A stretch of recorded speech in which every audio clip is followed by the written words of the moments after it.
The Analogue Pocket is a feature-packed, modernized version of the original Game Boy. This thing came out all the way back in 1989, the year before I was born. I use the term modern not only because of its design, and yeah, this thing is really sleek, but also because of its functionality and just how many features are packed into this thing. The Analogue Pocket plays original Game Boy games, it plays Game Boy Color games, and it plays Game Boy Advance games. And they look great on this screen. But wait, before we dive in, you gotta know this. I ordered my Analogue Pocket in August 2020. It got here in December of 2021. I waited a year and 4 months for this thing to get delivered. If you go on Analogue's website and you try and order one, you will not get it until the beginning of 2023. You could hit the secondary market and pay 2, 3, 4 times the price for one of these if you really want one now. Okay, with that out of the way, let's dive in and talk about the Analogue Pocket. So it's a Game Boy first and foremost. It's an FPGA-based console, meaning it's reading these cartridges. It is not doing emulation. Analogue says the Pocket supports nearly 3,000 cartridges from the Game Boy family. And with adapters that are sold separately, the Pocket can play Game Gear games, Neo Geo Pocket Color games, and Atari Lynx games. Aside from the impressive backwards compatibility, the Analogue Pocket's feature set is what really makes this thing feel like the ultimate Game Boy. Let's talk about the design. It's got a traditional D-pad and diamond array face buttons, which are actually a pair of concave and convex buttons. Analogue says a software update will allow remapping so you can choose which set you want to use. That's cool. Down here you've got select and start, and then the analog button in the center brings up the menu, and we'll go through this later. The power button is a nice mint green, and the volume buttons are above it. On the right, you've got a micro SD slot, which is used to manually update the software. There's no Bluetooth or Wi-Fi in the Analogue Pocket. Around the back are shoulder buttons, which actually only ever existed on the Game Boy Advance and the SP, but they're there. And then of course, the cartridge slot. Where it starts to get interesting to me is the fact that Analogue included a link cable port, so you can trade Pokemon with this thing. They also included a headphone jack. Nintendo actually included a headphone jack on most of the Game Boy hardware. The SP did not have one. There's an LED indicator for battery and then an IR transceiver. And you guessed it, the Analogue Pocket has a USB-C port for charging. Welcome to the modern era. The screen here though, this I think is the most impressive thing about this gaming handheld. So the original Game Boy's dot matrix display at 2.6 inches is a whopping 160 by 144. It's puke green, there's no backlight, it's just bad. This thing, on the other hand, is a Gorilla Glass protected LCD at 1600 by 1440, exactly 10 times the resolution of the original Game Boy. It's also bigger at 3.5 inches, and of course has a backlight, which means those old consoles don't even compare. And this screen is more pixel dense than most modern displays, 615 ppi. It looks incredible. I played an assortment of cartridges on this thing. Games like Tetris, Donkey Kong, Pokemon, Spider-Man, Mario Golf, F-Zero. My friend Paul lent me all these handhelds and games to use for this video, and most of them I tried just worked. Some had the occasional error, but doing the old blow into the cartridge and hope for the best trick seemed to work. Paul even has the Game Boy camera, which came out in 1998, and yes, it looks terrible with all its 3 frames per second digital viewfinder, but it's pretty cool nonetheless. One of my favorite features, which is unique to the Pocket, is the ability to change the display mode. So let's say I'm playing an original Game Boy game. I can press the analog button and go left and right on the D-pad to cycle through various screen settings. There's this red and black mode like the Virtual Boy. There's a setting for the Japan exclusive Game Boy Light. There's also a mode for Game Boy Pocket, as well as the original Game Boy. Side by side, the Analogue does a great job of mimicking the actual hardware, and because the Pocket screen is exactly 10 times the resolution of the original Game Boy, Analogue's Game Boy display mode does pixel perfect upscaling, resulting in a really crispy image. These games just look sharper than I've ever seen them. You can do the same display mode thing with Game Boy Color games as well, and here's how they look side by side. And you could do the same thing with Game Boy SP games as well. I can't overstate how cool these modes are. The execution is incredibly accurate. I think the analog Game Boy mode is the best for all Game Boy games. They just look so good. Now that I've given you an overview of the hardware itself, I'm gonna show you how to actually play games on this thing, and we'll talk about the software. First, you turn on the Pocket by pressing and holding the green button.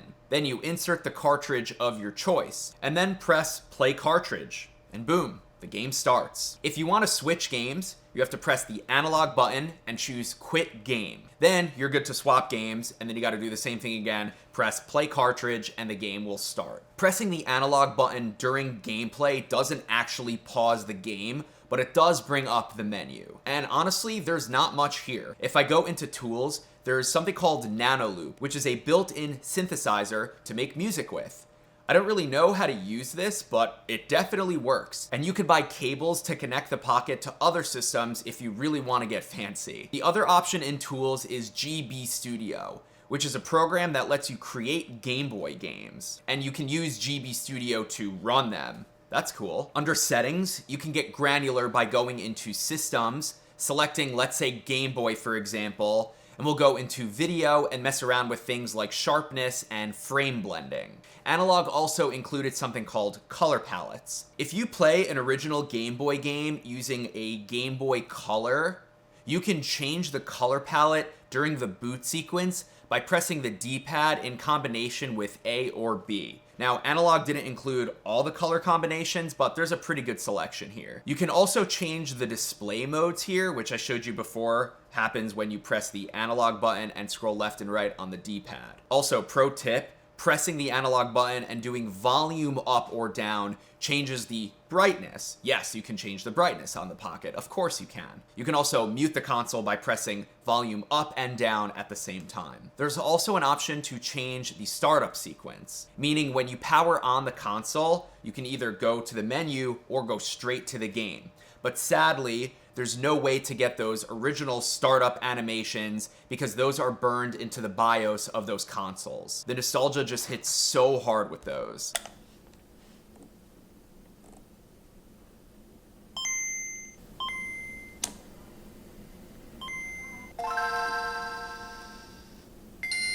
Another cool feature of the Pocket is the sleep-wake functionality, which is exactly what it sounds like.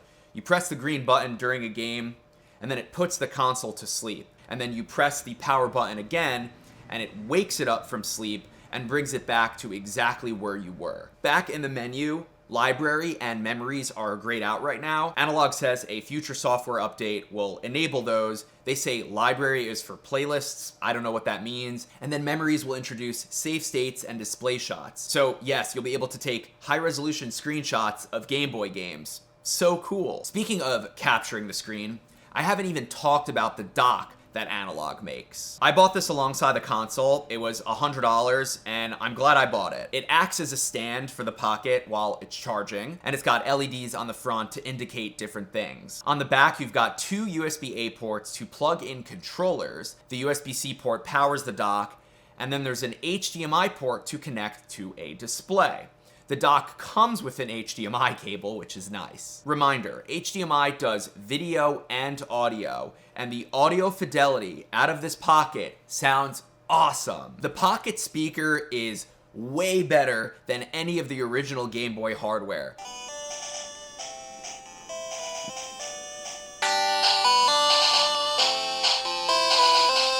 But hearing it from a monitor or speakers just sounds next level. Yes, it's quickly worth mentioning the Game Boy player that hooked up to the GameCube. We had one as kids. It was cool, but I don't think it did 1080p upscaling, which this dock does. The dock has Bluetooth, so you can connect wireless controllers. I connected a PS4 controller, and there's no noticeable latency. It's fun gaming like this. And yes, you can remove the Pocket from the dock during gameplay, similar to how a Switch works, and just pick up and play. Now, I have to mention, there are some small quirks that I found with the Analogue Pocket. For one, you can't put the Pocket to sleep unless a game is running. If there's no cartridge or the game is not running, you can't put it into sleep for some reason. Also, I wish there was a bar indicating what level of brightness you were at or what volume level you were at. It just shows like a plus and a minus. When you hit max or min, it shows too, but like, where's the bar? Also, this is a very Sam nitpick, but why are the menu items top justified? It's so strange seeing a menu like this. Why not put them directly in the center or left justified? It's just strange. These small nuances can easily be fixed with a software update, so definitely not a deal breaker. I also wish the volume buttons weren't buttons, but the rolling wheel that's found on every Game Boy. I'd even take the slider that's on the SP. These volume buttons are too small, and they're way too close to the power button. I've had too many accidental presses where a slider or rolling wheel eliminates needing to press anything at all. Now, while I'm at it, it would be cool if Analogue did an actual pocket-sized version of the Pocket like the name suggests. The Game Boy Pocket is much smaller than the original Game Boy. Or if we want to get crazy, imagine an Analogue Pocket but with the Game Boy Advance SP form factor. That would be sick! Overall, I am really impressed with what Analogue has done here with the Pocket and all of its functionality. To me, this thing is a must-have for enthusiasts and collectors, but I also think it presents an opportunity for teenagers who completely missed the Game Boy wave to revisit the classics, but on much better hardware. Personally, I'm glad to own this thing. I'm a sucker for cool gadgets, and this is a cool gadget. Will I be grinding Pokemon Silver or putting dozens of hours into Link's Awakening? No. We have these things called smartphones with an endless supply of entertainment and ways to spend time. Twitch, YouTube, social media. I don't need to explain it. Of course, you can play games on this thing, but when I was 10 years old, I didn't have a cell phone. I had Pokemon Red with a Game Boy Pocket, and I played the heck out of that thing. Current technology, these sort of things, have vastly surpassed what the original Game Boy could do. Now, that's not to say that this thing isn't awesome.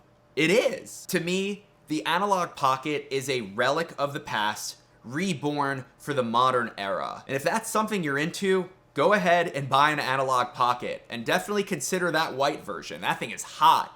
But again, have fun waiting an entire year. In the meantime, though, we have the Panic Playdate to look forward to, which is another quirky handheld, but that thing is getting games delivered over Wi-Fi, and they're all original. I'm really looking forward to that thing. If you're not subscribed to my channel yet, now's a great time to do it, because when I get my Panic Playdate, I'm making a video about it, and if you want to see it, click subscribe. And with that, ladies and gentlemen, my name is Sam Sheffer, and I appreciate your viewership.